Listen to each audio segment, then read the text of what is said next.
origin. We want to look at beyond the present emergency rule. We are aware that the emergency rule is now officially over. Sim is back in his position. But I just want to hear your candid opinion, if you can, the present state of our politics, the present state of our environment in Nigeria, and maybe your thoughts on our economy and where it's going. You know, I have been pretty vocal regarding River State from when the battle with Sim and his godfather began to the state of emergency.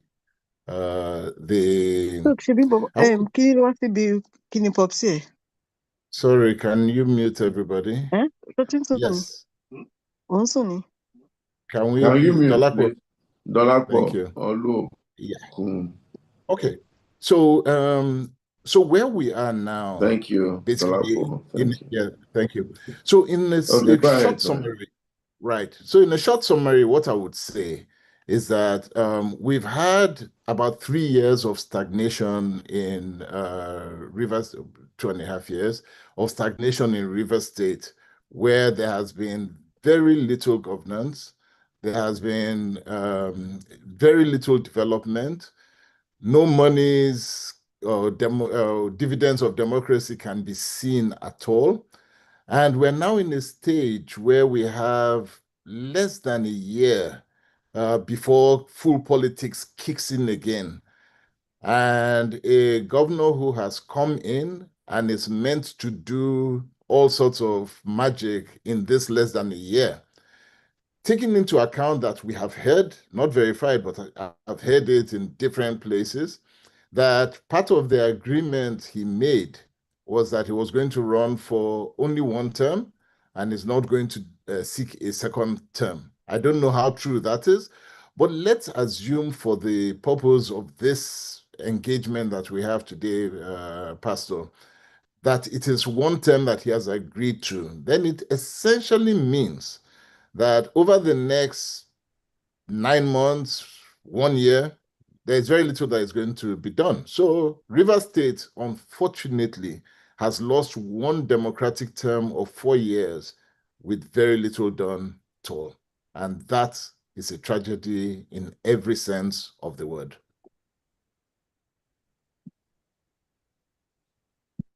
All right. John, maybe I should try and ask you.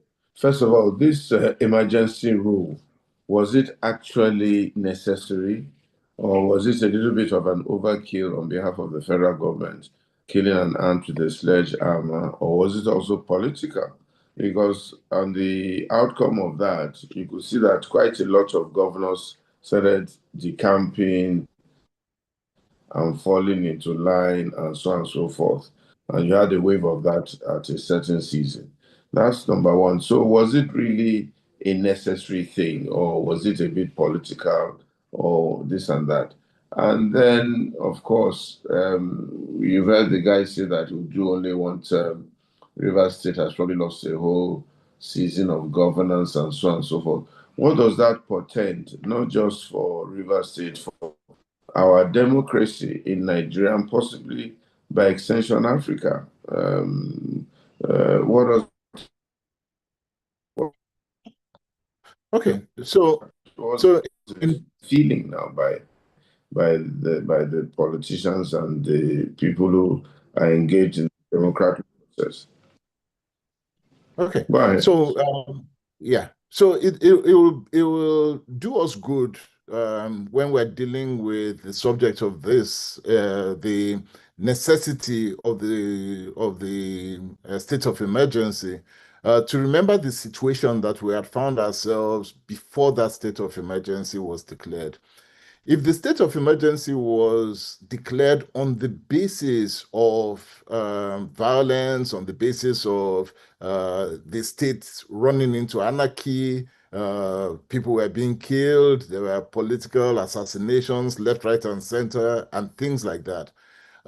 Then you would say that it was not political. It was driven purely by a need to safeguard the people of River State.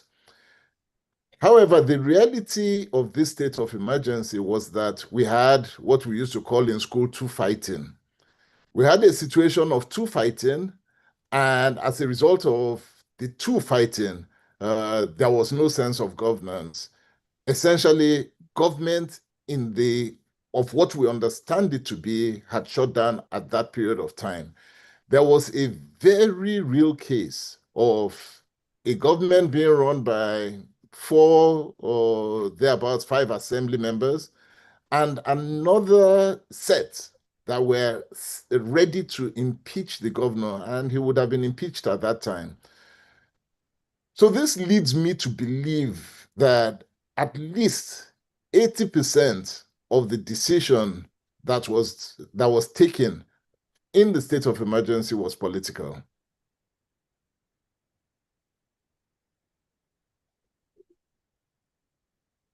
Okay, jolly good. So where does us leave us in terms of our democracy? And is this not a living threat to a lot of other governors that at any time the federal government can come and declare a state of emergency? And then the citizens really have no response. How do we challenge federal government declaring state of emergency here and there? It's like, well, the president almost has ultimate powers now. So I believe that certain so one, was it a good thing for for our democracy that a state of emergency was declared in Rivers State? I think I've been vocal on that. I don't think so. Um, do I believe that Rivers State has been a very good example in terms of democracy and the rules of engagement for democracy? Again, I don't think so. I think we have positioned ourselves as a very, very bad example for how democracy should be run or carried out in Nigeria. I think we've been a litmus case, a test case that has not been very palatable. So I have not been happy about it at all. What that portends for different states coming in, a state of emergency is a very last resort, and that's the way it should be.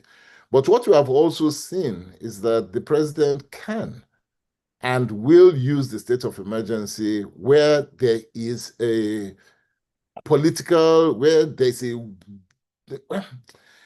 political impasse. And I don't know that that is something that we should be comfortable about.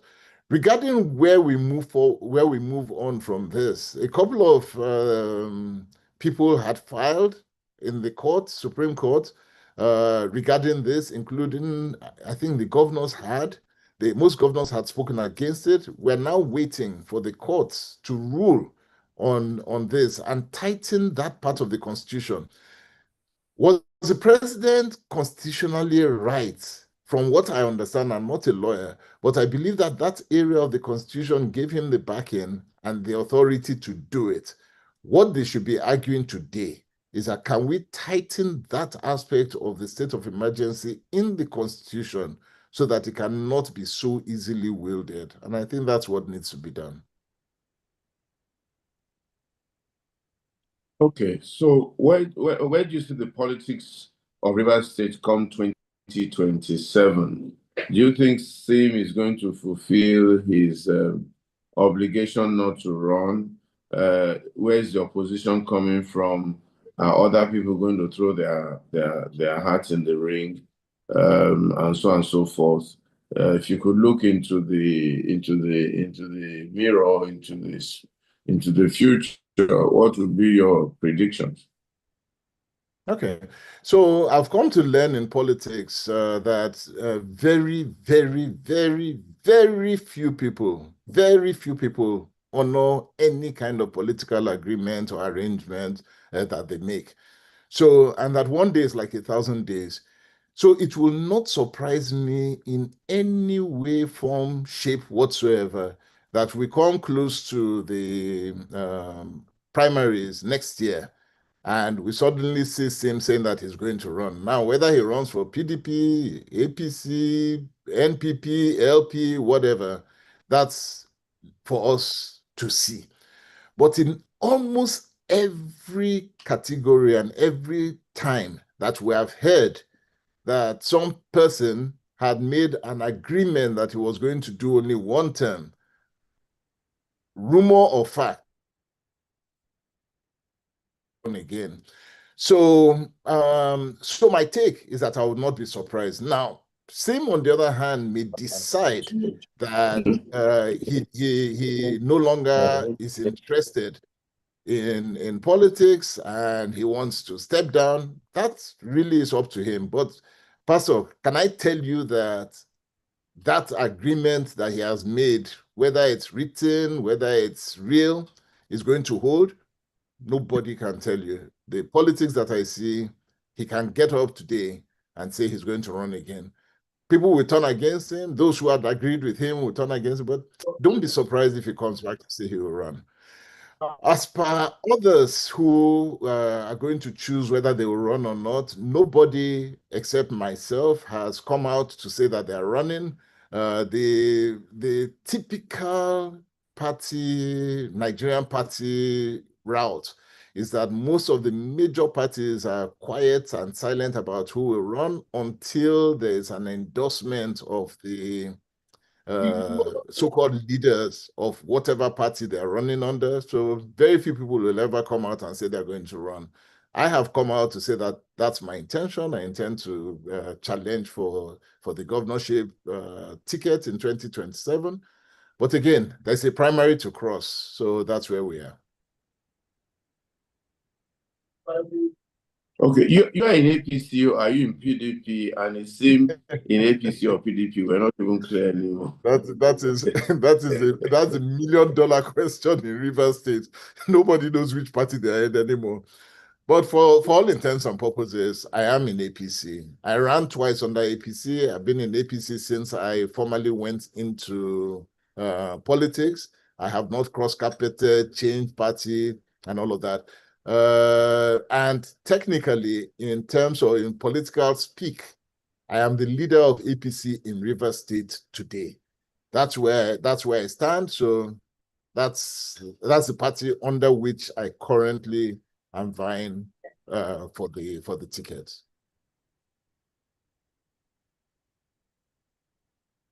Well, I'm going to put you a bit on a hot spot. In Nigeria's politics, that should naturally place you front runner and favorite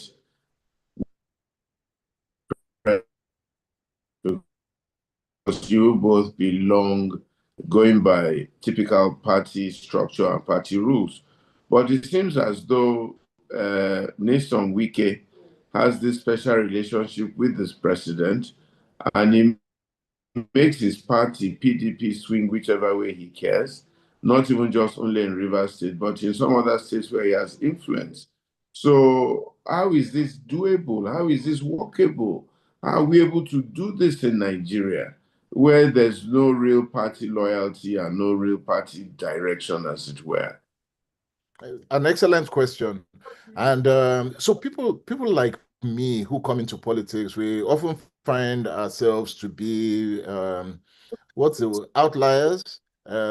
Some call you mavericks, others call you outliers. And the whole point is that we go against the grain. And when I think about politics in Nigeria and I see political parties that have zero ideology, people move from one party to another depending on who best will get them into power. So what they're looking for is power. And so political parties just become the platform or the vehicles to achieving power. It tells you straight away that we have a democratic problem. People cannot identify with a party and they start looking at the individual rather than the party. That is a problem for democracy.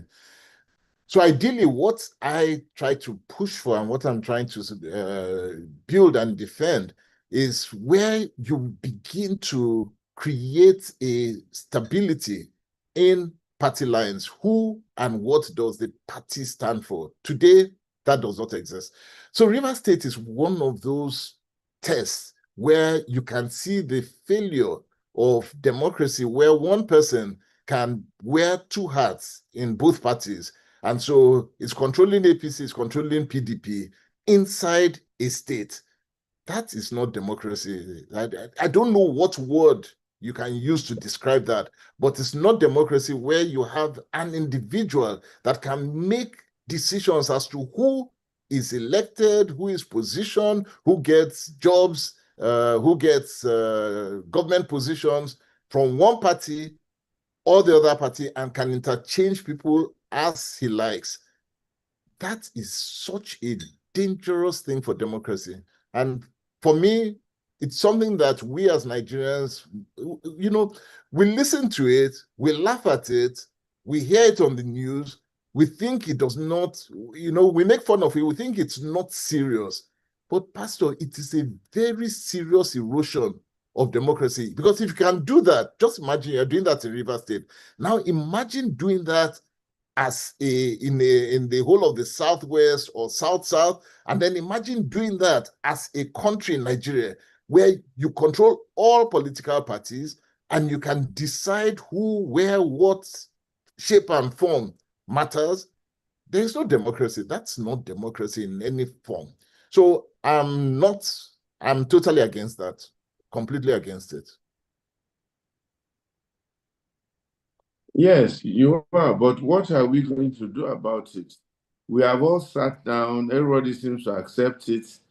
I find the PDP very interesting party. Everybody has accepted it. Wike is this, Wike is that. He's been funding the party. So anything he does is okay, blah, blah, blah. Almost to the extent now that the party has neither tooth, nor back, nor bite, nor head, nor tail. Totally gutted. And now some people have moved to ADC or whatever it is. And instead of fighting to hold their party, they seem to have abandoned the party and run away from one man and so on and so forth. And the whole place. How do we accept things like this? Is there no rule of law? Is there no direction? Is there no nothing? Is it just politics and so on and so forth? That's first part. Second part is Nigeria heading towards a one-party state or one party, whatever it is. Pastor, the first aspect of it about nobody saying anything or how PDP operates, PDP has surprised and shocked everybody. I have no idea how a party can find itself in such a situation that somebody openly speaks against you, is a party member, and decides that I'm going to destroy you, and you let that person continue. Only PDP can answer that question. I think it's as surprising to you as it is to anybody else, but that's for PDP to answer. Regarding what do we do about it, I think the first aspect of it is that I cannot be a lone wolf in a party system like Nigerian politics. And so part of what I do is try to encourage as many people as possible to join in this fight, because you can't change it from the outside. Pastor, there's no matter what. You and I have had many years where we're sitting down and talking about Nigeria long before now. While I was still outside of politics, we used to sit down and talk about it. And I think we came to the realization that this cannot change. Can't change unless we get involved. And that's why I got involved. Your brother got involved, because we just decided that, you know what? Let's go inside and try and make this change happen. Now, it's a long battle. It's a hard battle. It's been taken over by some the kind of people that I meet in politics. Words cannot describe what Nigerian politics looks like today from the inside. But we can't give up. And that's why we're there. So what do? We continue fighting. We bang and bang and bang until it changes. Something will give, I can assure you. But how long is it going to take? That's anybody's guess. But to do nothing, I know. I can't agree to that. So we will continue fighting. It doesn't matter what. We'll get there. Tonye, maybe you are the only one fighting, oh, because I don't see any other person. I don't see any other person fighting. I don't see the chairman of PDP fighting. I don't see the people who said they founded PDP fighting. I don't even see anybody doing anything. They just continue as though it's a normal state of affairs, business as always. And as I said, most of them have just even abandoned the party and gone to ADC and so on and so forth. So there's no leadership in PDP as far as I'm concerned right now, almost none. Maybe they have something up their sleeve they're planning. We'll wait and see. But this is what it is. And are we then moving towards a one-party state? And Yes, you even are. the other parties that are there on the ground. Yeah. Go ahead. Yes, Sorry. yes, you did. You did mention the one party state thing.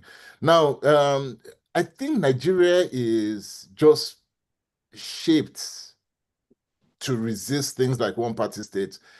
People will want to do it. It's something that um, the kind of politics we play in Nigeria tends to want to go in that direction. It's an exclusion driven politics. It's a winner takes all politics, and it's one of economic starvation of anybody who is in the opposition. And so, what I see in politics is that the minute a particular party or group of individuals win, then they automatically begin to strangulate anybody who is in the opposition, such that you must come to join them. So that's the tendency. Politics tends to move in that direction. However, we're just a stubborn people. And that's the thing about Nigeria. So no matter what you find, that's the way it's trying to go. You just find that it's impossible. So you will find, take PDP, let's use PDP as an example. 1999 till 2015, you had almost a one party, this biggest party in Africa slogan. Everybody was putting to PDP. It was this mega party, and it did whatever it liked. It didn't survive. After many years, it collapsed and APC came in. Now APC is doing what PDP was doing, is a beggar party. Everybody is coming in and all of that. And it's looking like a one-party state. It is not going to last. Now, at some point, we need to have competition. My drive from private sector to everything in life is that you only get better when you compete. You only get better when you have a strong opposition that is biting at your heels, is making you sit up, is making you do things, making you question things. That is the only way that democracy will work in Nigeria. Even in our villages and all of that, when we have council of chiefs and we have kings and all of that, if somebody is not biting at your feet, you will not survive. So there must be competition. So one party state, it will tend to it, it will try to become, but it will not be. Okay. I salute your faith and your optimism and well, from what I see, I don't see a lot of people making a significant effort towards that. And maybe we again, as most Nigerians tend to do, go back to the Almighty and hope that He will come and help our state. I don't know My why we brother, keep dragging God into politics. no, God just sees that and just looks at us and says that when you're ready, you'll do what you look. The truth is this: I have had the privilege. I agree with you that from the outside, it seems as if nobody cares and nobody can do anything. The truth is that politics has exposed me to a lot. And I have gone to speak to a lot of people, including people who have, quote unquote, retired or being retired from politics. My brother, there's a lot of anger there. There are people who are ready to come out. What has been lacking till today has been who is going to lead them? Who will get up and say that, you know what, I'm ready to stand in the front and come out. Most people have been cowed either economically or they've been castrated with all sorts of things, disparaged, their names have been dragged in the mud. They've been, I just saw a comment a few days ago where Wike was on national TV calling me all sorts of things, said I'm a criminal, I'm this, I'm that, I stole money and all of that. This is the kind of mud that people just run away from. Why do you want to build a company for 30 years and all of that? And then somebody will come and just stay on TV with no proof, nothing, and just call you all sorts of things. Meanwhile, every evidence is there that you have done everything according to the book. But what do you do when somebody has the office as a national officer and can sit down and abuse you on TV and people will believe it? So those are the kind of things that a lot of quote unquote decent people run away from. Why do they need that? Why do they need a situation where the minute you go into politics, all your accounts, your businesses are closed? Because as far as everybody is concerned, there's nobody in politics that is not a thief. That you cannot be in politics without just being a criminal, corrupt, and all of that. That is the image that we have. So people choose to stay away. Now you need somebody who is going to stand up and say, you know what, say what you like. It's not going to change who I am. You can get on TV and abuse me from today till next year. I am going to do exactly what I've done all my life, and I will focus on fighting until we get there. That is the kind of leadership that we lack. We lack people who have integrity, getting up and saying that, you know what, by saying I'm a criminal does not make me a criminal. By getting up and abusing me does not make me who you say I am. I am exactly who I know I am, and I'm going to lead the way that I know to lead. And that there are people who are looking for that leadership and they will join. My belief is that people will join. I know that there are people who are waiting, but they have not seen courage yet. They have not seen people who are willing to just say, you know what, shoot me, oh, beat me, oh, do whatever you like, but we're in this race together. That is what has been lacking, unfortunately. And I'm not that easy to cow. We didn't get to where I got to be by being afraid of people who are talking anyhow. No, that doesn't get me.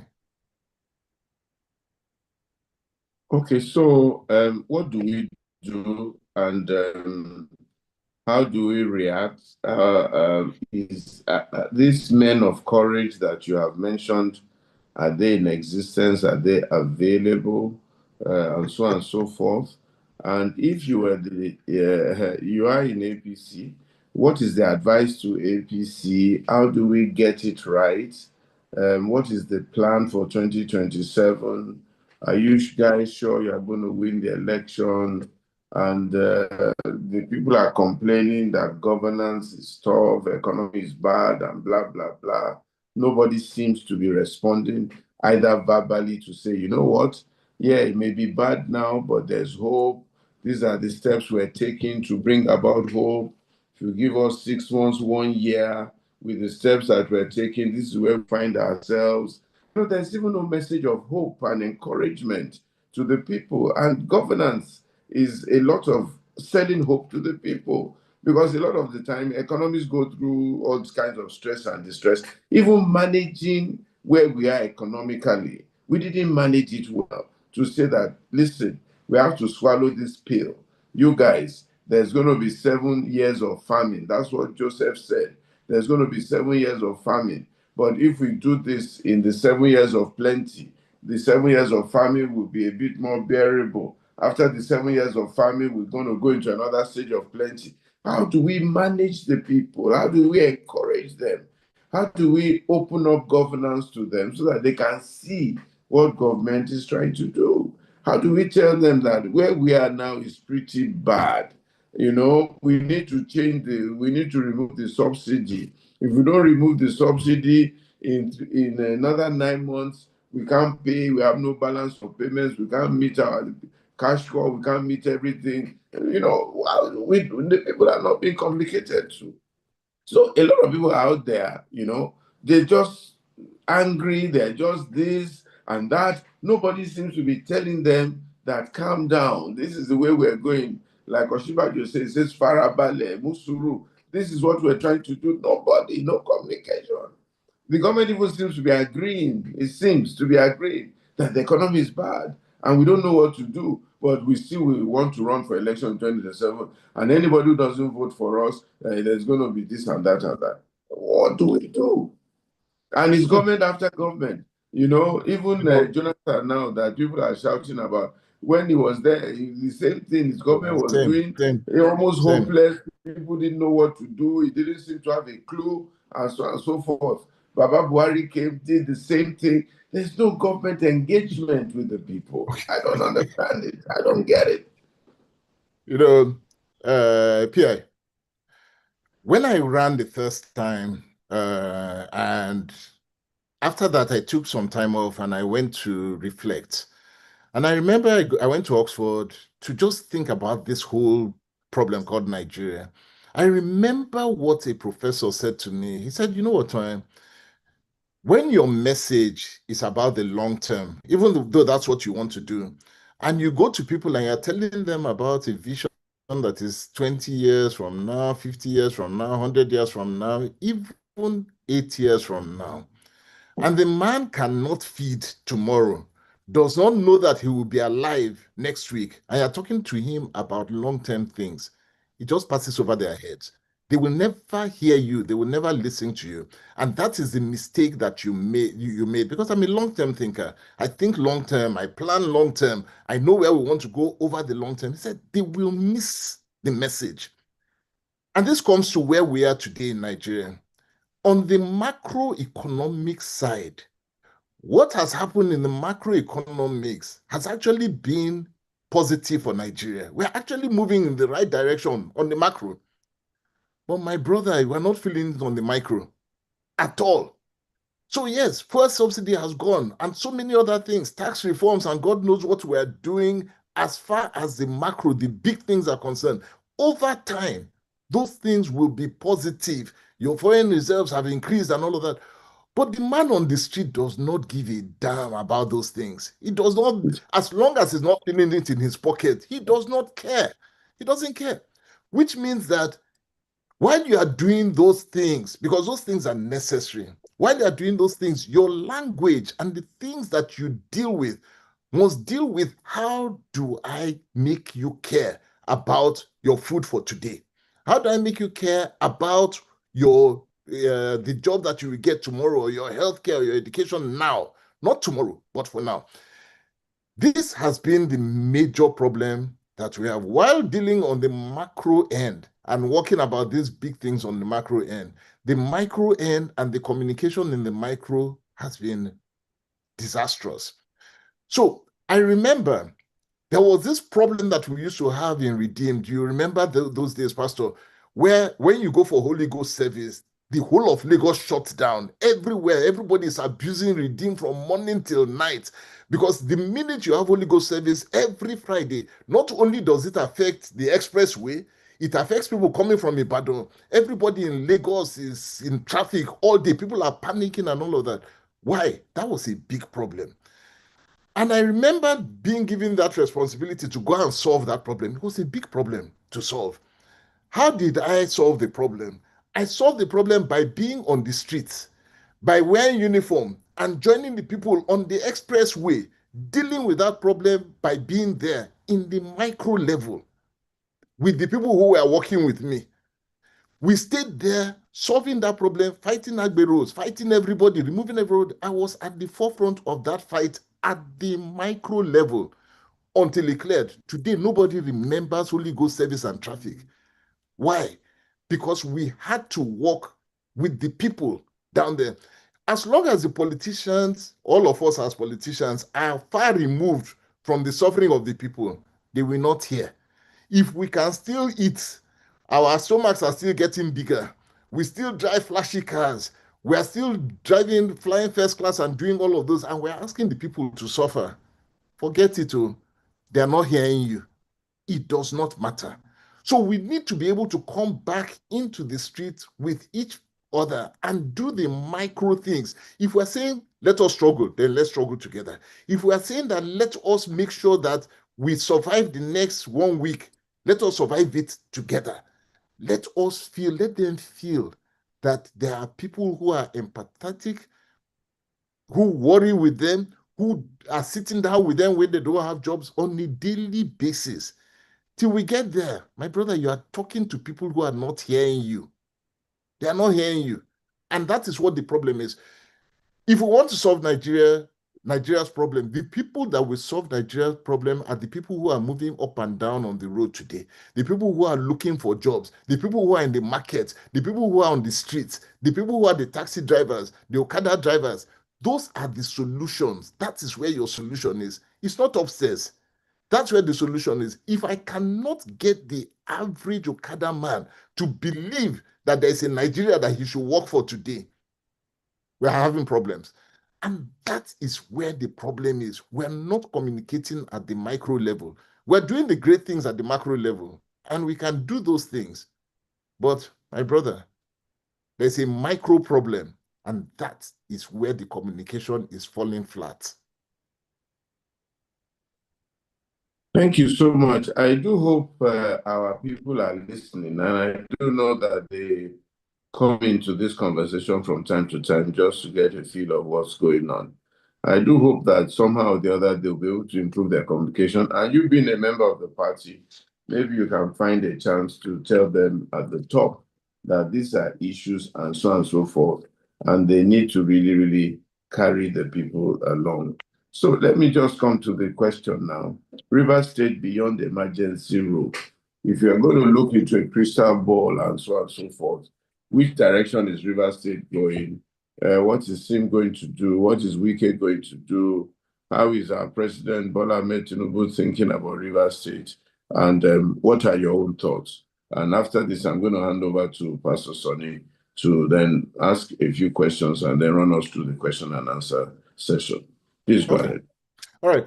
So first of all, nothing is going to change in River State. I don't think that the governor, as we speak today, has any way, any power, any means, any strength to do anything. He's going to be surrounded by a House of Assembly that has curtailed everything that he's going to do, commissioners that he cannot control or ask to do anything. No, let me put it another way. Commissioners that will not respect his order or his instructions. He cannot even appoint special assistants and advisors. So as a governor, unfortunately, he can't govern. So River State, as far as that's concerned, is not going to move forward, except he decides that, you know what, whatever is brought on my table, other people are governing and running it. I'll just sign and put my signature on it and it'll move forward. The danger of putting your signature on things that you don't control is that nobody is going to care tomorrow. When EFCC comes after you or there is a probe, you are not going to say it was my signature, but it was somebody else that asked me to do it. So you are held responsible for it. So I don't see River State moving forward today under the arrangements that we have today. It is sad, but that is the reality of where we are today. So please, for the sake of whatever argument, unless something drastic happens, there's no sense of further governance or government or anything that will happen in River State for the next 1 year or 2 years. So this administration is lost. Let's move on with this administration and just forget that any major thing is going to happen. That's where we are as far as anyway, that's my own opinion for what we have, which means that we just have to start looking at the next round of elections, and that's where we are. River State campaigns have more or less started for River State elections come 2027. Okay, very good. That's really, really sad. The picture that you have painted, that my brother Sim is almost a sitting duck in the place, has no power. He has just come back to office to fulfill all righteousness and so on and so forth. Uh, let's see what the next round of elections portends. Let's see if Sim is going to keep to his word of not running as he promised or as they say he has promised. And let's see where the field will be. And I do wish you all the very, very best in your political pursuits. I do pray that Nigeria gets it right and we do get good people in governance I do pray that our leaders allow our democracy to thrive and allow our votes to count. There's a lot of voter apathy all over the place. Votes don't count. State machinery is used to challenge the results or make the results go in a certain way. And everybody's hiding their head and worried for their safety and for their economic prowess. But we will continue to push on in ALG. We will continue to have the conversations. Our vision is to talk to people, find out how they're thinking, find out where they are, and see how we can also harvest talent and also be able to advise government as to what we think they should be doing for the betterment of Nigeria. As we said, we're non-political, we have no affiliations, we just want a good Nigeria. On October the 1st, we're going to be doing an intergenerational conversation. We're going to be passing the mic, and we're going to be talking across generations to be sure and to see how various generations are thinking and where we're going. We're going to have Funsho Duarte. I think he's in the PDP now.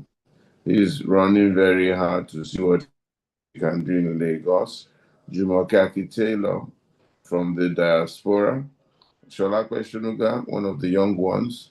Oluwabusola Fadipe, and also Abdullahi Adebayo will be our panel moderator. We just want to create some energy and see how people are thinking and see what the next generation is thinking. Because one thing is certain anyway, the friction of time and age will make sure that sooner or later another generation comes in. So, my brother Tonye, thank you so much. I'm going to ask Pastor Sonny now to conduct the question and answer session. God bless you all.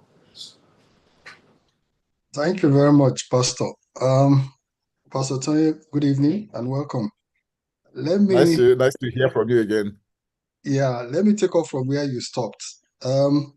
Politics. You said the campaign proper is about to start or is starting. Now, Wike seems to be in charge of both the APC and the PDP in Rivers State, and you are still in APC. Your mentor, or I don't know if he's still your mentor, or the person that you say brought you into politics, that's Amechi, has moved to ADC. Are you going to remain in PDP and slug it out with Wike as the pro tem leader are you going to remain APC and Absolutely. slug it out with them there in APC? Are you going to move to ADC with Amechi? What's your calculation? No. So I'm in APC, okay, and yes. the APC. So I'm staying in APC. Amechi has moved to ADC, so that's Amechi has his own political journey to run. He's running for president, so he's gone. I'm in APC, and what that does for me essentially is that it gives me a fighting chance to clarify where APC stands in Rivers State. You cannot you cannot be a master of two ships at the same time. It's not possible. So there are people who are looking for clarity as to who is APC. As we speak, there are two APCs. There's an APC recognized by court, and there's an APC not recognized by court, but recognized by the party in the center. That's how it stands today. And again, I'm not worried about what today looks like. What I'm concerned about is that in the next couple of months, can we bring clarity as to who is leading APC, which APC are we dealing with, and who are the candidates in APC? PDP should do its own, APC should do its own. I think in Rivers State, we need clarity, and that's what I'm pushing for. Okay, great. You alluded to the fact that Wike threw some jabs at you on TV the other time. Do you want to respond to him? No, I keep thinking about this, and there's no need responding to somebody who tells you that you're a woman when you're a man, or comes to tell you that, oh, you have breasts when you don't have breasts. He's talking about things that allows him to get on TV for 2 hours and disparages everybody under the sun. There's nothing to discuss, nothing at all. Nothing at all. I'm not going to give him the time of the day to start defending things that are indefensible. He has no proof about nothing. He has just said what he has to say. There's no point. Please, let's move on. All right, thank you. There are a few people, you're a politician, so be ready for some political questions. There are a few people, and I've No, seen I'm some okay. questions in the chat. I'm very There are a okay few to people. answer questions. I mean, I know you are up to it. I will take three persons now. I'll tell them to keep their questions short so that we can take as many people as possible. And you also keep your responses short. So I'll take Joseph Ezigbo, Henry Kantebe, and Professor Kome. But first, I start with Joseph Ezigbo. So Joseph, you can unmute yourself. Please be very brief so that we can take as many people as possible. Thank you. Go ahead, Joseph Ezigbo. Unmute and speak.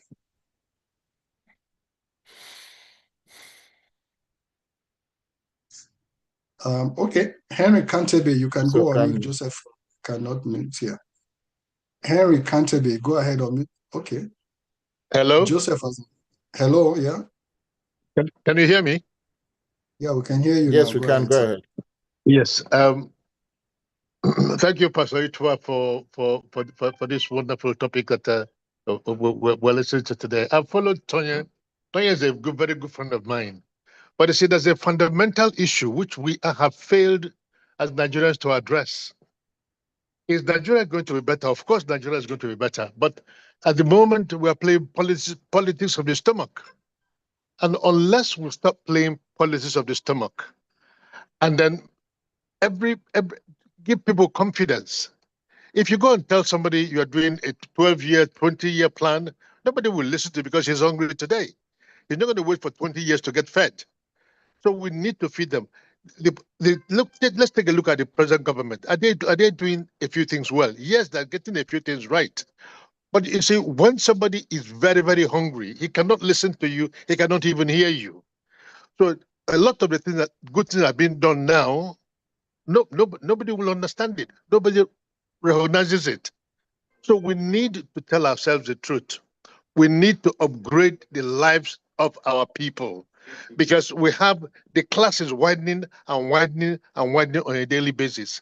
Are we going to get it right? We will get it right somewhere along the line. But until we have a critical mass of politicians who are willing to come down to earth to the level of the common people, we're going nowhere. But I believe someday we'll get there because God hasn't created us and given us everything on earth because we have everything. You just name it. We have it in Nigeria. But yet, the only thing we are getting wrong is leadership. But we have some good leaders who are trying to put things right. But you see, you need to start from the foundation. Once we start taking it all on the up, all the good things you do at the top will not flow down. And as long as it doesn't flow down, we are simply wasting our time. That's that's my position. I All right. like your tenacity. I like your tenacity, Tonye. Please keep it up. Eventually, there'll be others who will join you. I hate politics, but we in Nigeria we are all politicians, each and every one of us. But it is simply politics of the stomach, and that's why we are where we are. Thank you so much. Oh, thank you very much, sir. I think it was just a comment. Thank you. Henry Kantebi, please let's keep ourselves to 1 minute so that we can take as many questions as possible. Henry, go ahead. Unmute yourself, Henry Kantebi. Yeah. Is there a problem with unmuting? Professor Kome, can you unmute?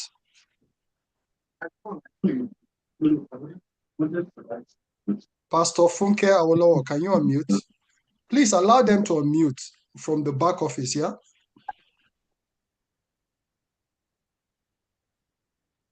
Everybody seems not to be able to unmute. Yes, finally I've unmuted. Okay. Yeah. Pastor Sonny, my name is Henry Kentebe. Yes, so just to that's what I clarify said. that. My name is Henry Kentebe. Yeah, thank you. Pastor Tonye, good to see you again. I salute your courage and I'm also from the Niger Delta, so you are my neighbor. Uh, Having said that, I I think that we always run this assumption that Nigeria is maybe Tinubu is doing something that is okay, that is taking us the right direction. I beg to disagree because we fail to realize that we cannot build something on nothing. You see, this thing that we call allocation, federal allocation, that we are just doing feed-the-bottle system, is actually the problem of that country. Every month, the state, local government, and the federal government, they share money. It's never done anywhere. I live in Toronto, Canada. It's never done. So, and that's why the CBN is trying to fight the naira, fight inflation, and they are fighting, spending trillions. So, when Pastor Tonye said maybe our macroeconomics we are getting, I beg to disagree. We are not, because even if we look at this economic theory that is called ceteris paribus, that means when every other thing is the same, we cannot have 33% interest rate, both cost of borrowing, and we want ceteris paribus to apply. It's not done. It's not going to support production. The same thing with Forex. We have our Forex three digits. So on that, going forward in trying to say that we are making progress on our macroeconomics, I don't think so. Because every other indicator shows that our indices doesn't support production. And that's why we are struggling. That's why companies are leaving Nigeria. Because can you borrow at 33% and you are also going to sell to the people? You are going to pass down the cost. So I also want to talk about, because we have very few time on this forum. Okay, please be very brief, sir. On the solution. Please be brief. There's no way I'll be brief. One more minute. I'll try.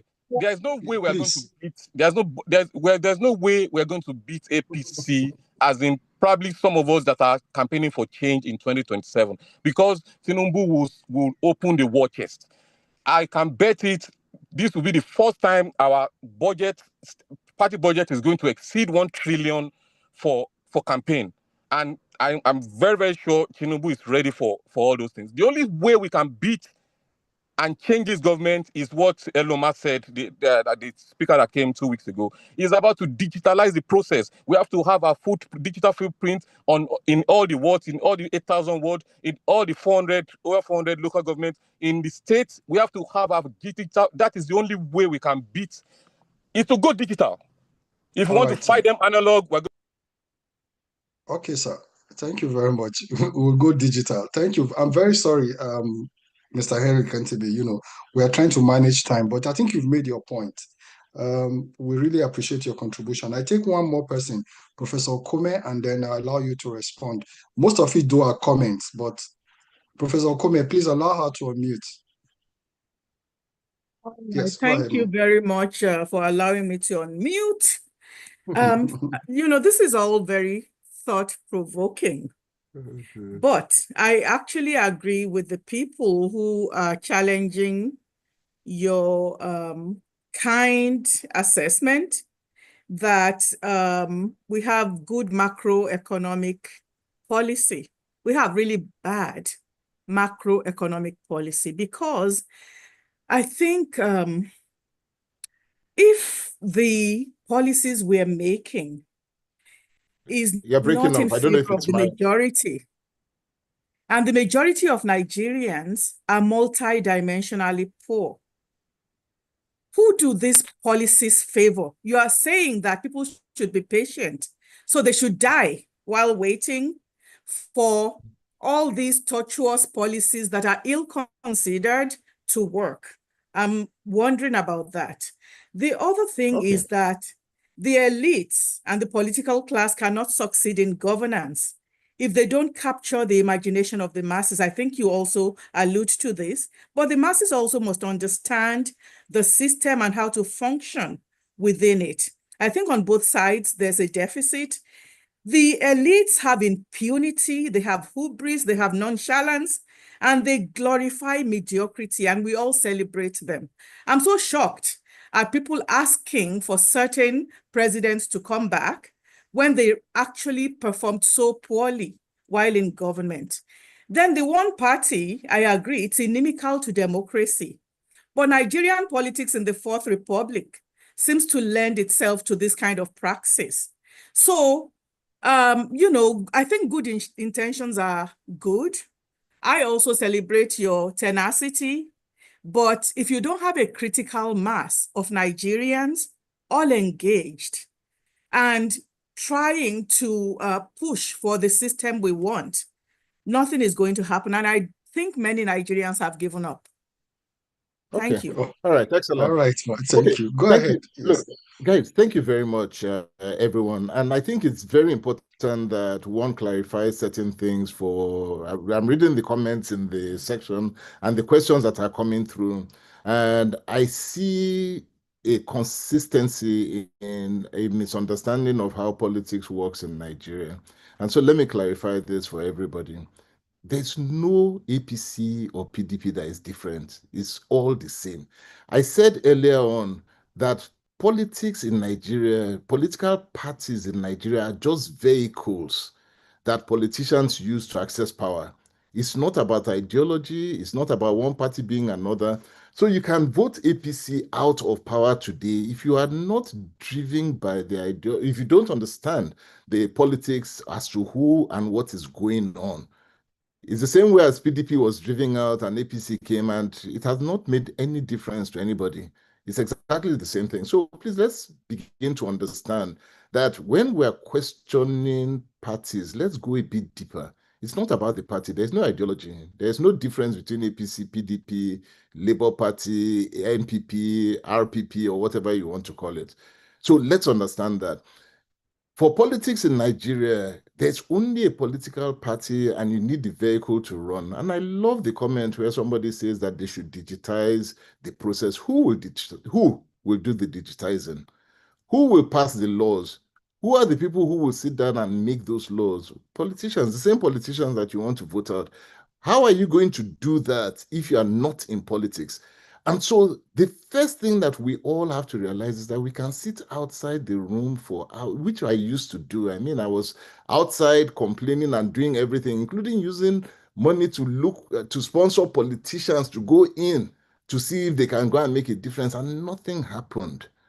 The only way you can make this change is that you have to get up and come and join me. Join me inside the politics. And please stop looking at political parties. It doesn't work.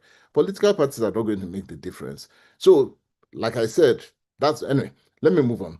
So, macro, micro, I never said that, I said to everybody here that we have not paid attention to the micro. And that's where the problem is. The main problem here is that nobody is paying attention to the food that they're eating. Politicians have done a wonderful job of weaponizing poverty right now. And somebody talked about stomach infrastructure. As long as poverty has been weaponized and stomach infrastructure is exactly what you have, then you are going to get only money bags who are ready to pay for votes entering into power. We have a lot of work to do, a lot. So we're far from an ideal situation completely. Very ideal, very far from it. So there's a lot of work to be done. But people, let us get in and make this thing happen. I can't do it on my own. I definitely cannot. We need people to come into this fight and make it. I think the last speaker was talking about elites. And I just wrote, I said, who is the elite? Some people talk about revolution happening in Nigeria. And I think about it and I say, you know what? I don't want a revolution to happen.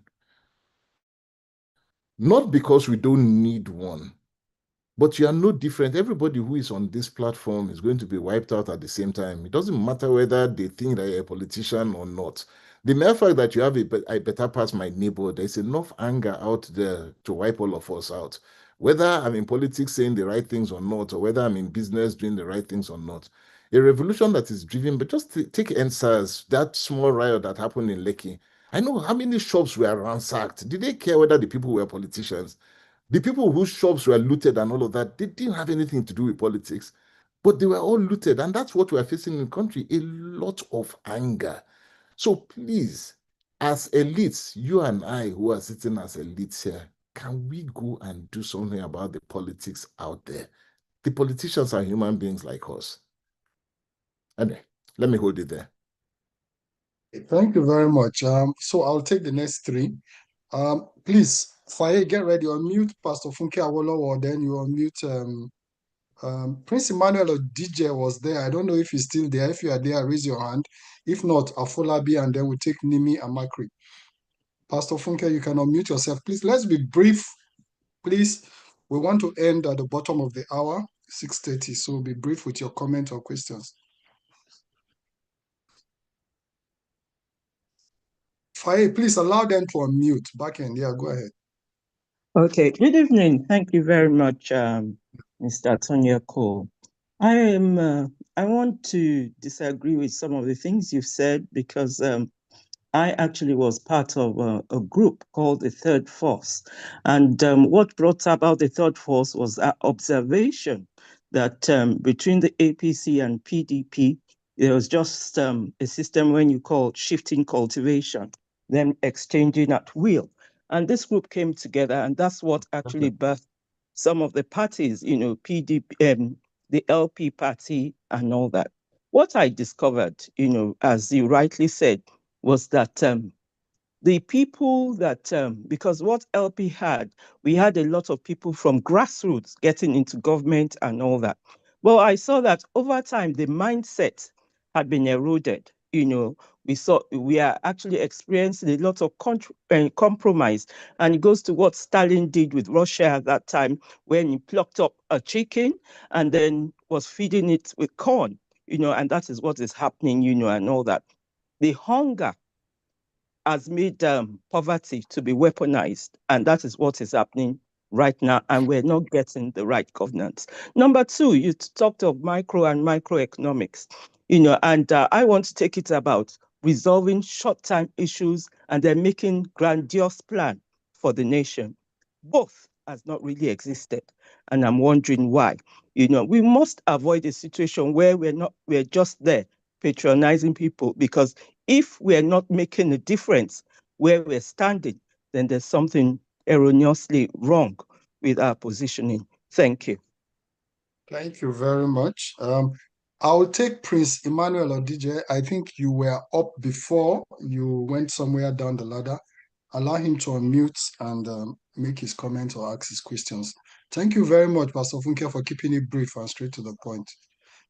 I wish everybody can do it like that. Prince Emmanuel or DJ, allow him to unmute, please.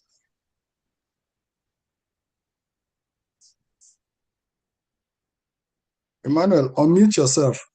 Mute. It's not working. It's not working? Okay, now, thank you very much. I salute your courage and tenacity, Your Excellency Cole. I think the major problem, I want to ask a few questions, just two questions. One is, we all agree that Nigeria suffers from mindset affliction. And I'm glad you are a pastor. Pastor Itua is a pastor. And I can see we have so many pastors here today. I want to challenge the church to take this up. Because if we don't, we can never achieve any meaningful development, political, social, economical, whatever. Because the mindset affliction is so deep. Look at what has happened to the Labour Party. Few months after they won elections in so many places. I did a research, mindset affliction. How do we get our people to understand the importance of participating in elections, voting, defending their vote, and ensure their vote counts, and refusing to sell their votes? This mindset of Nigerians do not trust the institutions anymore. What can we do to change this mindset? that elections does not matter. Look at the sham that took place in Edo. You know, it's on and on and on and on. What is the guarantee that 2027 will be better than what took place in Edo last year? You know, so the church should begin to sensitize the people, should begin to teach the people, you know, the importance of participating in politics. That is one. And as an oil and gas person, what do you think about the plan to sell off some Nigerians' equity in some assets, JV's assets? To some of us, we think it will be detrimental to our economy and our future. You know, some of these JVs, Nigeria have 55%. All right, Professor DJ, let him answer what he thinks. I got the questions. You got the question, eh? Yeah, all right. I got the bit. Excellent. Professor DJ, thank you very much. Can we have Nehemiah Makri, maybe two others, so that we move on? Okay, yeah. Let me take Afolabi first before Nehemiah Makri. Afolabi, go ahead. Thank you. Please, you can just go straight to the question. You don't need to embellish the question. I understand. Afolabi, Nehemiah. What's the problem with unmuting now? Allow Nimi to unmute. Okay, I've unmuted now. I've unmuted. Okay. Can you hear me? Good evening. Go ahead. Now, my two questions, simple. Our current political system, do you think we can continue? One is very expensive to run for office, extremely expensive. So people just find money, run for office, and then the first thing they want to do is recuperate their expenditures. Yeah. And second thing is, part of that question is running government in Nigeria at all levels is extremely expensive. For how long can we continue to sustain this amount of expenditure rather than investing in the infrastructure in the country? And my other question is... Pardon? I said excellent questions. Thank you. My other question is, if you had been asked to come into government and given a position from the beginning of this administration, or even now, would you have accepted a political appointment? If so, why? And if not, why not? Thank you very much. All right. Thank you very much for keeping it short and straight to the point. Nimi Amakri, I think we'll take that one, then we'll then allow Pastor Tonye to answer. Go ahead, sir. Okay, just to, good evening all. Just two questions, actually. And I think, Tonye, you and I have tried to explore one of them. The first question is, do you think the African is ready? The first question is, do you think the African is ready for the Western type democracy? Or should we construct a governance system in tune with our peculiar idiosyncrasies as Africans? And secondly, do you think we can deconstruct and reconstruct what is close to the regional type governments using the 6 geopolitical zones as a fulcrum to achieve that purpose, such that the center becomes not as powerful, but one that deals with some fundamentals like the military, foreign affairs, and such like things? I think it can be explored. But like again, you said, the same guys who are benefiting from the way it is now are the ones who are to make that change. But I think we can drive through NGOs a move for a referendum of sorts. My thoughts, your thoughts, please, on those two areas, or 3 areas actually.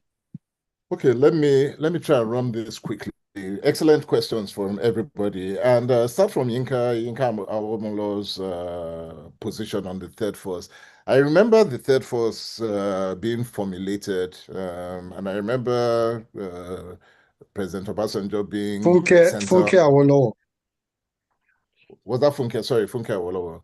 So yes. I remember that. I remember the third force, and unknown to a lot of people, I've been in politics at the background for a long time, getting very involved in a lot of things, including when the Third Force was being formed. And what happened? I'm glad that you saw the end of that. You saw what happened at the final aspect of it. Not because it wasn't a necessary idea. We're always talking about the necessary idea of having an alternative, a third force, people who can come in and make things different. So excellent thoughts. But we're also dealing with the same system that we're trying to change, and you must change that system from the inside. I set up I also was invested in another political party that got proscribed as well, just so that I can understand how politics works while going in the APC. We have what we have. And right now you have two parties, PDP, APC, and maybe ADC when it comes through. The only way, I'm speaking as frankly to everybody here as possible, and I want you to understand that I'm speaking from a position of being an insider in the politics of today, also from the major party that is running the country today. You're not going to change anything unless you become part of that inside party and you come and fight it from the inside. That's the way it is structured. And it is structured just to make sure that the people who hold on to power will do everything to hold on to power. There's impunity going on beyond anything that you have seen, and nobody is holding anyone to account. Accountability is very, very, very scarce. So there's a lot of impunity, there's a lot of abuse, and people are getting away with anything that they want. Why? Because you have the yam, you have the knife. There's very little that the people can do on the outside.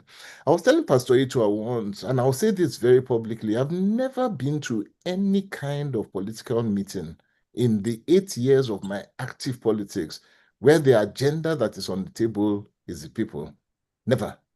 Not once. And please ask your political friends where you come together and we sit down and we're having a meeting, whether it's APC, PDP, anywhere, where the top question, number one, is the people. How do we solve the problem of the people, hunger of the people, education of the people? This. Not once have I ever been to any political meeting that the agenda is the people. And this people who have been elected, quote unquote, by the people, as they say, democracy for the people, and ruled by the people.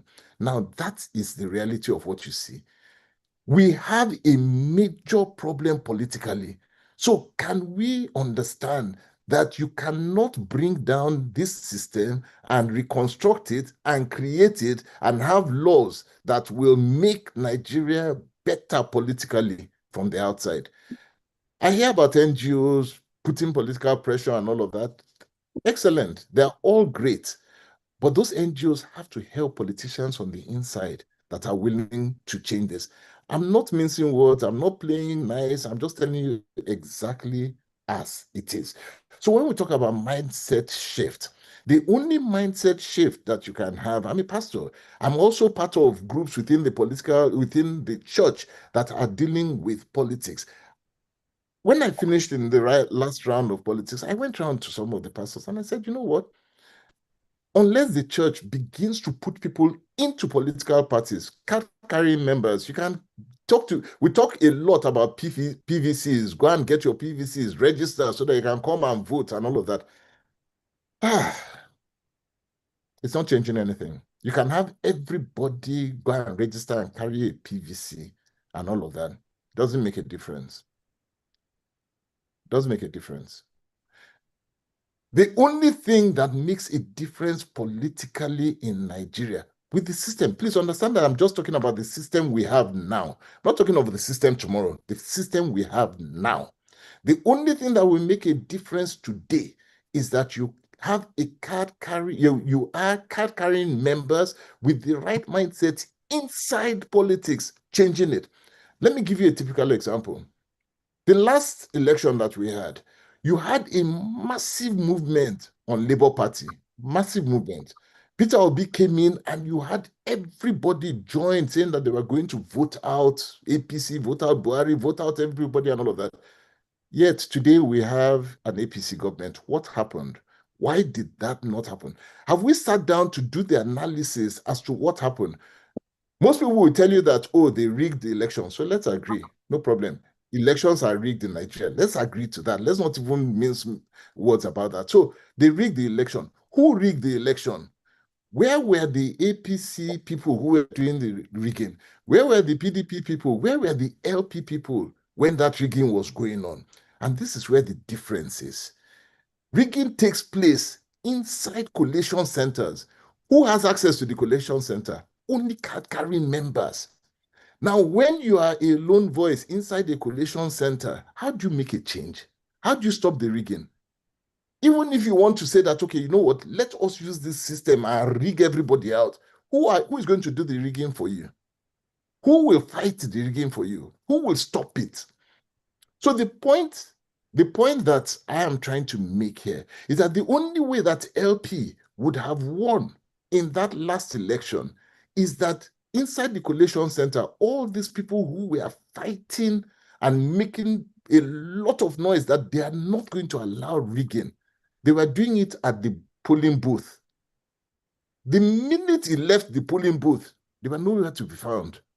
The only people after the polling booth has been left, you hold your election, count your results at the polling booth, announce it at the polling booth, make sure it's defended. Once he leaves the polling booth, what do you know happens? Who is there? Do they know where the ward collation center is? Once he leaves the polling booth, how many Nigerians know where the ward collation center is? How many Nigerians know where the local government collation center is? Once you have finished voting, who knows where the state collation center is? The next time you hear about results is when it's announced. When we're going to court and we take it to court to go and fight for the results, who is the polling agent that is in court defending that result? Only card-carrying members. And this is where I have a big problem. We have not sat down as business people. We sit down and we analyze very well our environment.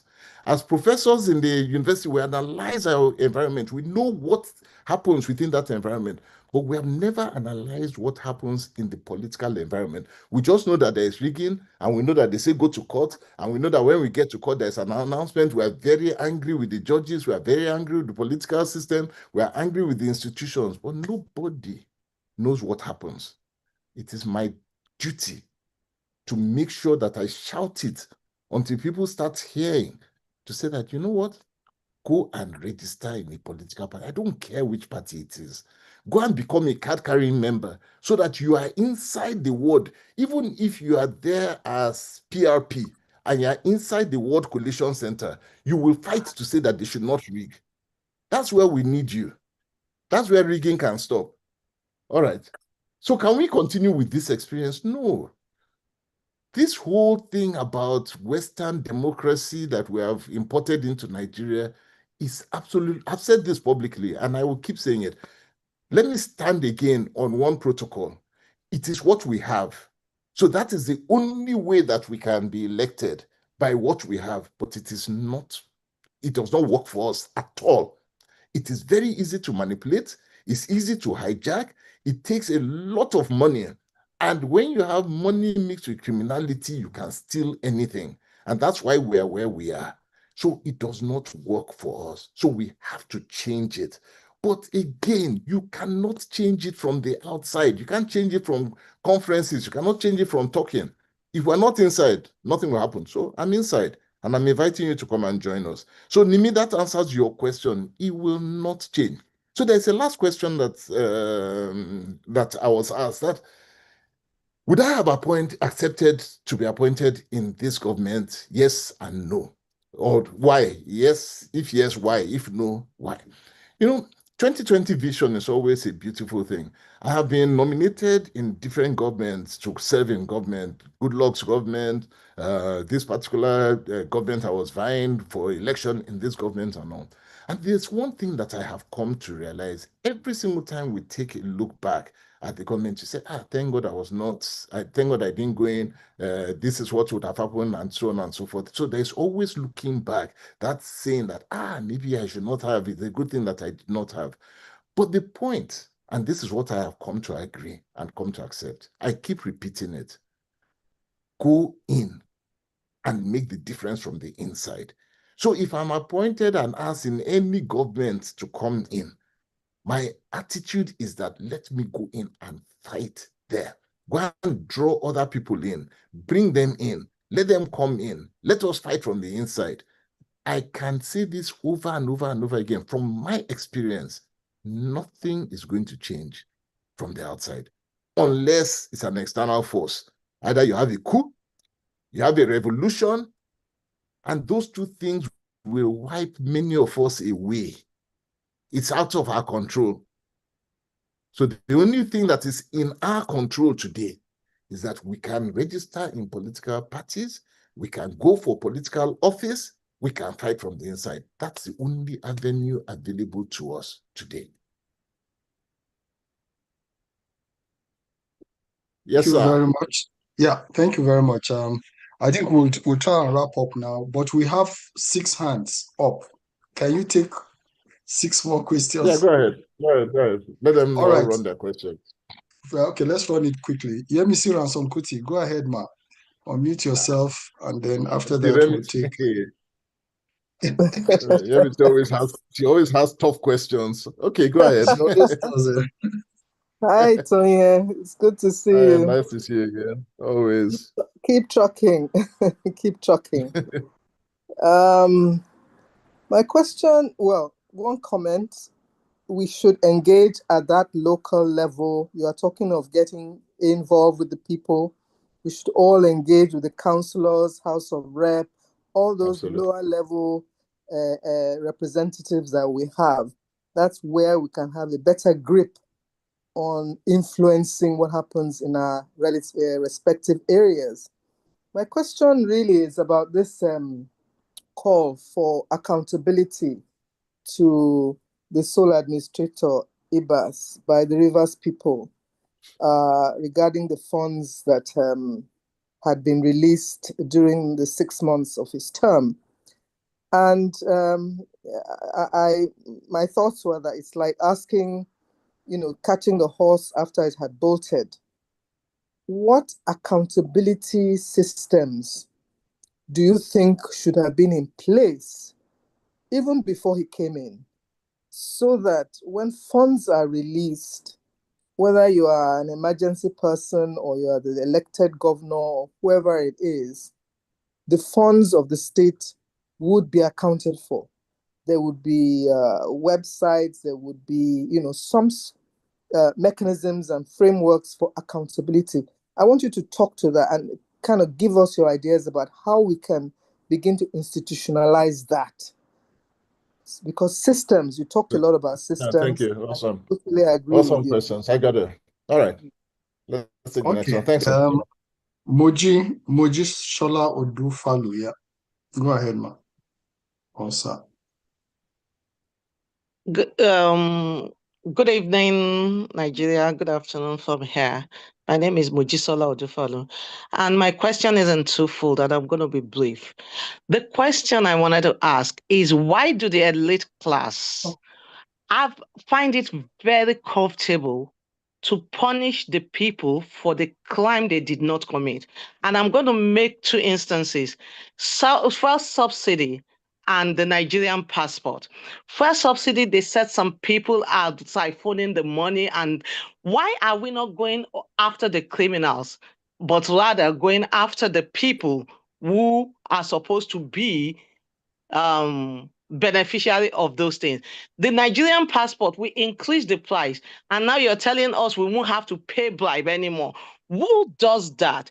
Why are you not going after those people who collect bribe so that we can all get our passport at the end? Then you tell us you get it in 7 days. Why are you not going after people who are not doing their job as at when due? Instead of in I don't want to use Senate claims, but in other claims, we find a situation where if you want expedited action, you pay for your expedited action as against everybody paying the same thing. Okay. All right. Thank you. We get your question, Mojisola. Yeah. So you want to take those? No. Please give me. Let's take one. Let's take more. Okay. Precious. Precious, go ahead. Thank you so much, Pastor Tonye Cole. This has been very enlightening. My question is also very brief. I think for me, the first thing is, I think we do have a thinking problem in this part of the world, right? So if you were made governor of Rivers State come 2027, maybe just walk us through how you might create a framework to change how we think. And from that, and this is me tying it into your point on long-term thinking. Because if we, no matter your best intentions, if we continue with our rent-seeking behavior, where everybody is an opportunist in this country, we're just looking for an opportunity to quickly make a quick buck, we're not going to get anywhere. And then I want to tie this new thinking paradigm to building institutions.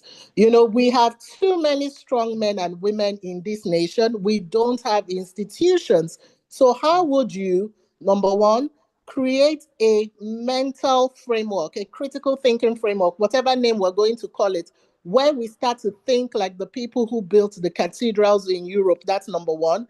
And then how do we tie that into building strong institutions in such a way that for Edo, for example, whether Governor Obaseki is there or not, whether somebody else is there or not, the institutions continue to carry themselves. Thank you. Okay. Thank you very much. Let me take one more. Olumide Obayomi. Okay. Olumide, unmute yourself, yeah? I think All after right. Olumide. Okay, am I audible now? Yes, sorry, you I can't hear. Yeah, so I actually can't have hear. a question and then a few comments, but I'll be Yes. very fast with it. The question first. Well, we live in an environment where nothing is impossible, and especially in politics. Your answer to what will happen in Rivers since Sim returned is as expected, that nothing will happen.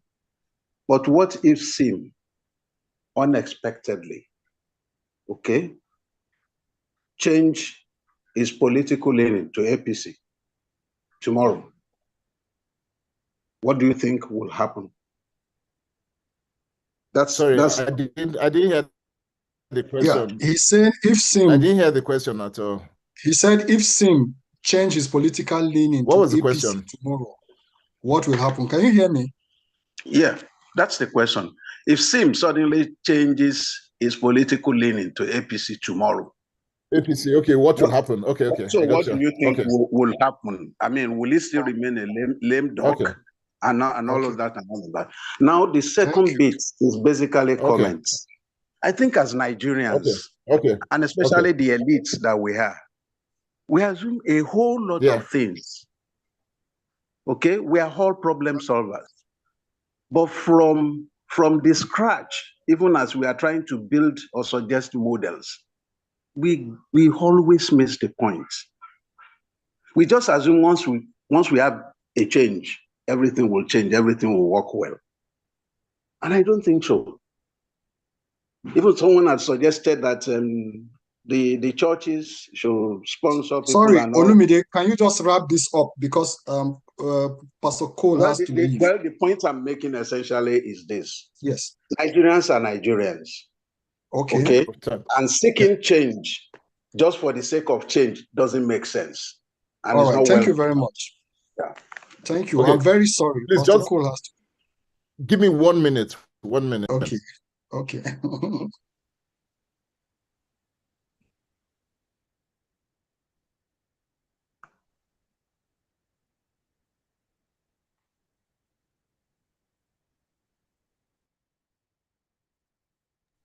Well, I guess I think part of what he's saying is that to change Nigeria, we all have to get involved. And in ALG, we have a platform for everybody to get involved and get engaged. I can't take more, please. I can't take more. I can only take Prince Osofo and the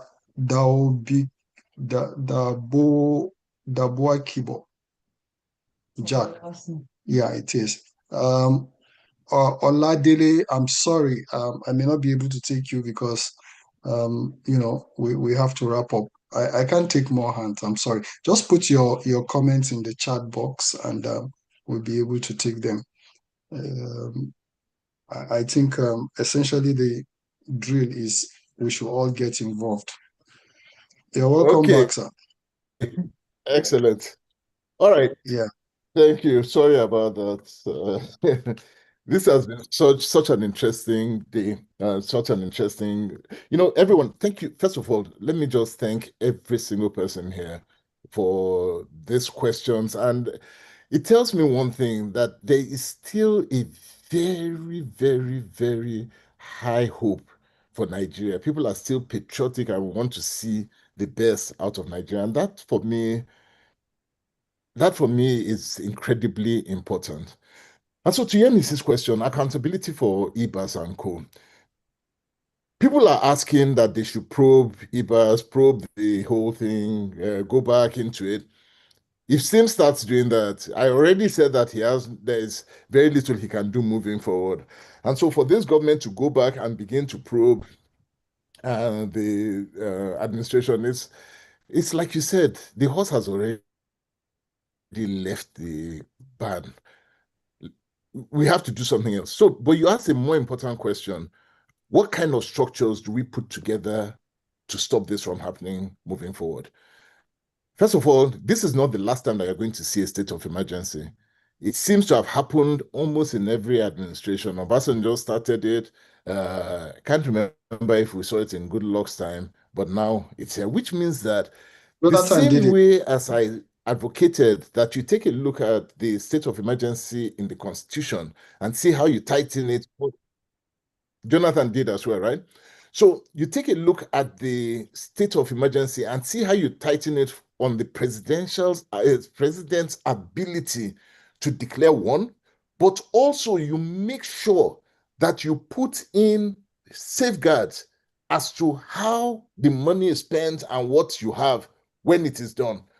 There were no safeguards. State of emergency comes, it's almost automatic. It happens. You go in, you stop everything, push out away the constitutional requirements, and then you start spending immediately. No accountability. It's very difficult to now correct it after the fact. So I agree with you.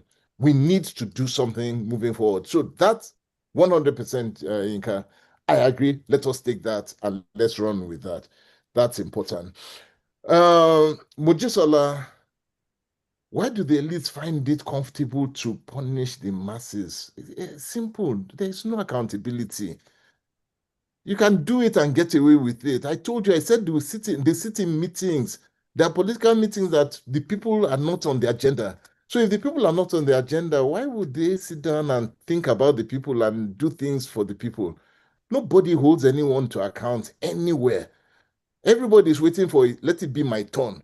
Let me get in. When I get in, I will do my own. I will chop my own. I will eat my own, turn by turn. So no accountability. So yes, you and I that wish to make a difference have to hold ourselves accountable.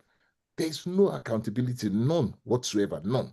We get away with anything and everything. So yes, the people suffer. And the people will continue to suffer as long as this is the scenario that we have in our politics. So that's why, Muji, the simple answer is that nobody is held accountable. Nobody at all is held accountable. None. I think it was in Harvard when I was doing a course in Harvard, and they were showing certain things. They said pedigree, no, not pedigree, the class you are born into, right, does not determine criminality or a criminal intent. Essentially, you find people who are born in very, very, very good homes and all of that who end up becoming criminals. And you find very poor people who are also criminals. You find rich people who do very poorly, and you find poor people who do very well. So it's not a matter of where you are born into. But the difference is that when you look in the jail system, and this made such a difference to me, when you look into the criminal justice system, in the West, for example, you see people who went to Eton, you see people who went to Harvard, you see people who went to very good schools from very good homes, also in prison. I don't know any of my classmates from King's College, Lagos, that went to prison in Nigeria for anything. And I'm not saying that all of us were good. The point being that in Nigeria, you do not get thrown to prison for criminality. You get thrown to prison because you have stepped on a political toe. You have annoyed somebody politically. That's all. Not because you did something and somebody held you to account for doing something wrong. But the minute I get into London or get into Canada or get into America, I conform because I know that I will be thrown to prison. All right. So I can.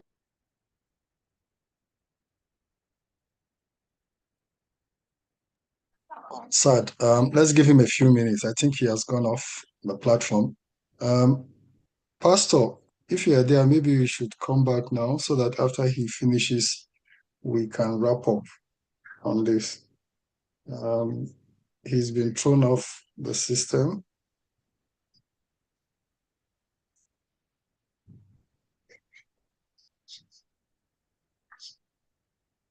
If it's a comment any of you want to make, Prince Osofo, can you allow him or mute him so that he can make, if it's a comment, at least the people on the platform can hear his comment.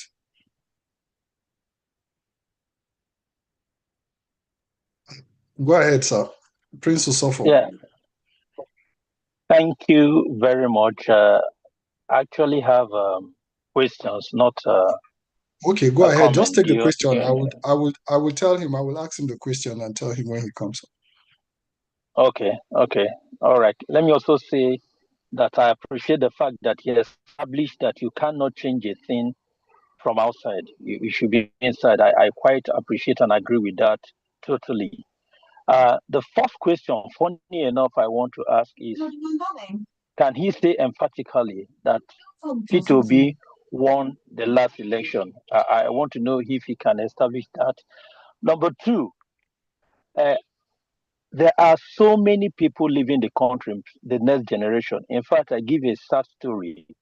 I know a director in one of the ministries. He was appointed a director. He still have about 7 years to go.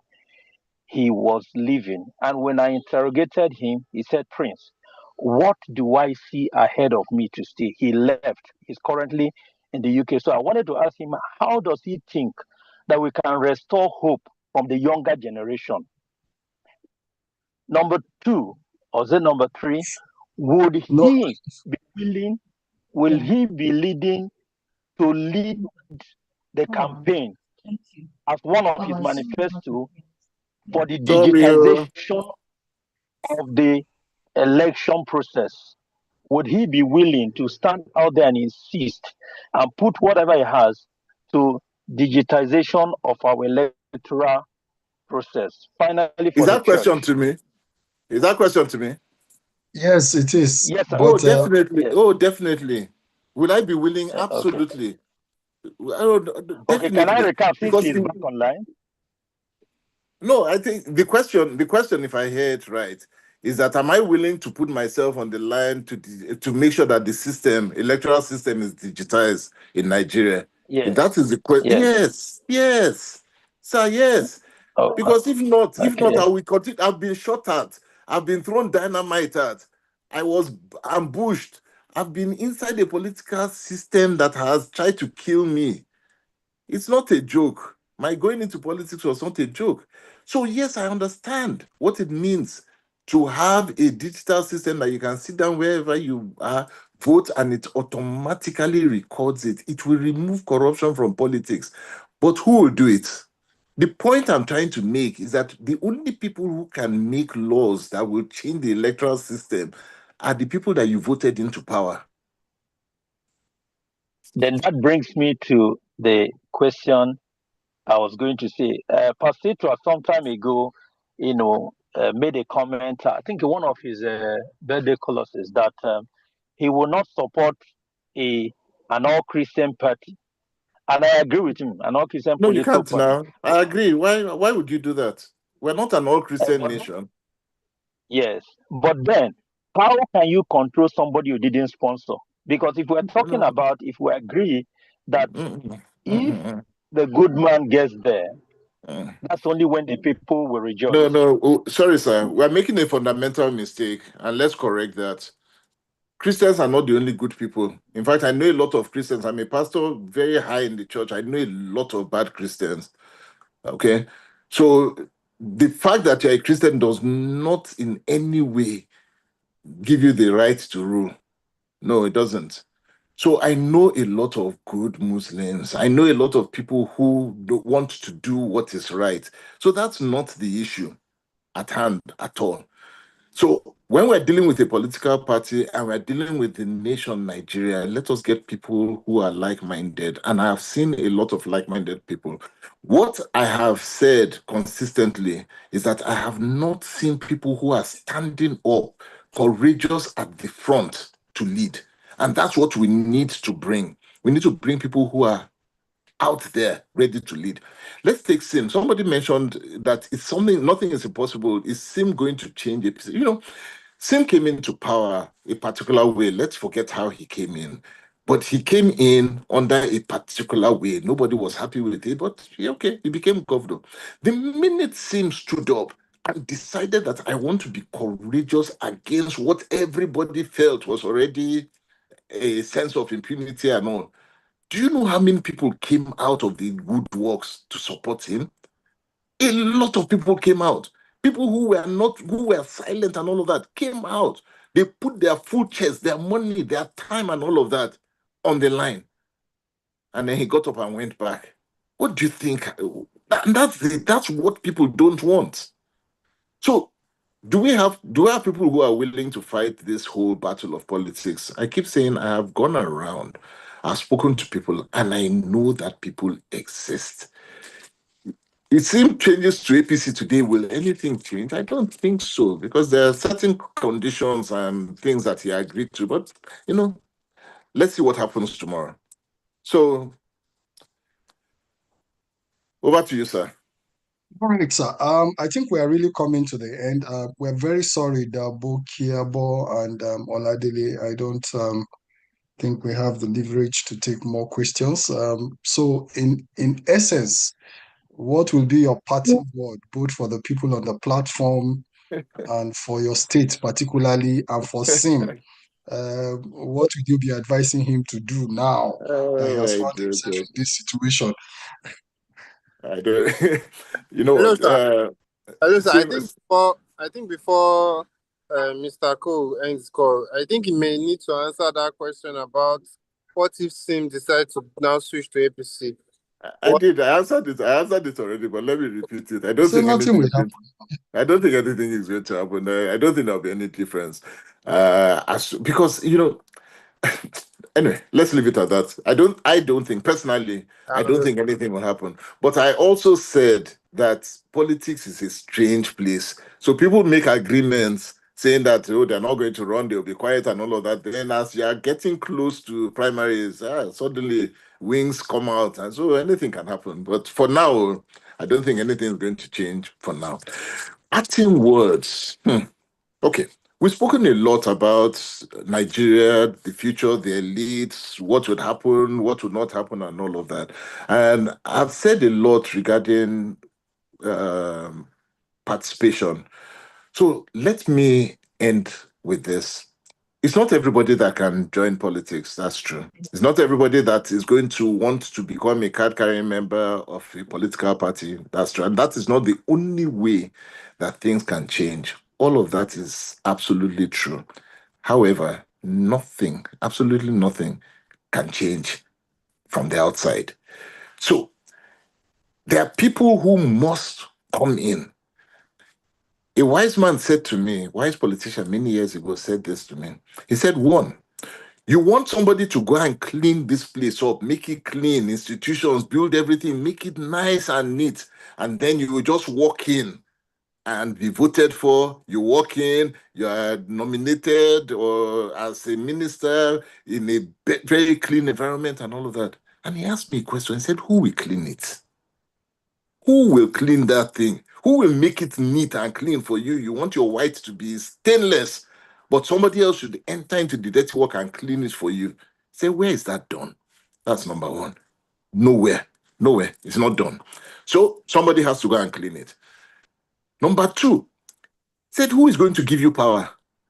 Who is going to call all the beautiful names that we have here and just say, come home, Mr. Lagbaja, come, Mrs. Lagbaja, you are so nice, you are so good and all of this. Here, I want to make you governor. Take the power and hand it over to you so that you can make Nigeria nice and neat. Say, who will do that? In which country has there ever been where they will call you and just hand over power and then they will walk away? He said, power has never been handed over. You either earn it, you steal it, or you, what was the last one? He said there are three. You earn, you steal, or whatever. Or you take it by force. Yeah. So I want to repeat here, this power that we're talking about, this accountability, impunity, and all of those things have been taken by people who stole it. They took it by force. They did whatever they did to take it. You want to take it back? Guys,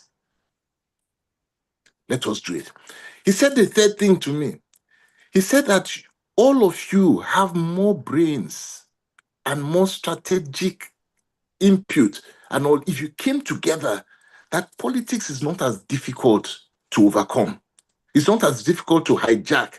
He said, but you need to come together that we, and this is a pure politician telling me, he said, we as politicians, we don't have anything else. This is the only thing that we have. So we will do everything to protect it. We are afraid of you. And so we make sure that you don't come in because we know that you have options. And when you come in, you can make a difference. They know. But they say that you don't want to come together. So they use their divide to divide us.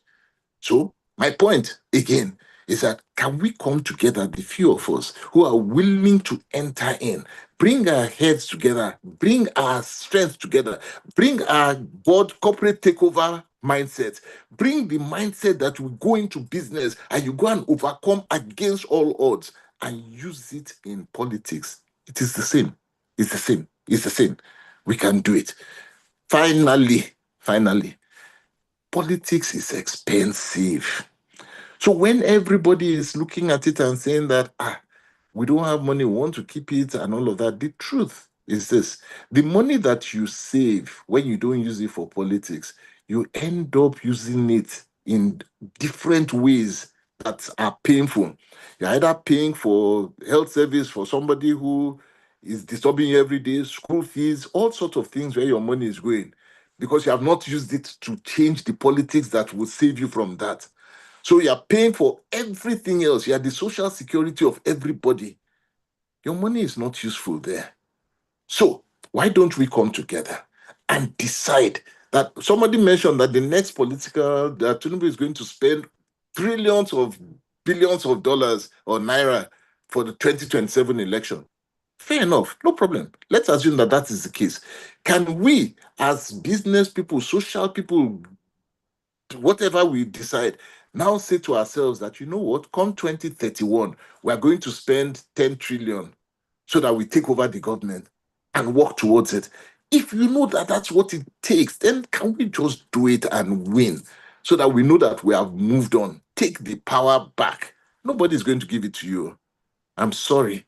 If we are waiting for somebody to call us and say, you people are the elite, so you are the ones that know how to run government, so you are the ones that have gone to school, you are the ones that travel, you are the exposed one, you are the ones that have passports, you are the ones that did this, come and take power. We'll be dead and buried, and our children will die as well, and you will never see the power. All right. That's enough for me. Thank you very much. I think one thing you said that made a lot of sense just now is the money you refuse to spend in politics, you spend on social welfare for people's health, school fees, life subsidy, and all of that. So, guys, let's get behind a candidate and put our money where our mouth is. I know when you say politics is expensive, I can imagine you can't what it has cannot done, imagine what it has done, what it you did to your cannot pocket. you cannot imagine. Anyway, thanks very much for unfortunately Pastor Ito is not able to join us back. But on behalf of Pastor Ito and the leadership of ALG, we really want to thank you for your time and for really shedding more light on both the politics of Rivers and Nigeria. I think we are the richer for it. And the takeaway for us is that we should all get involved. And we appreciate you for that. So thank you very much, Pastor Tonye. To everyone, thank you for being a part of today's episode. I guess and I know that you have taken a lot out of today's episode, and we all get connected. At ALG, we have various stratas, especially at the local level, where we can get involved. So if you want to get involved through us, please join us. We run a lot of initiative at the local government levels where people can start to get involved in their local politics and take things from there. We'll have another episode next week, same time, Thursday, same link, but a different guest and a different topic. So thank you, everyone. Enjoy the rest of your evening. God bless you.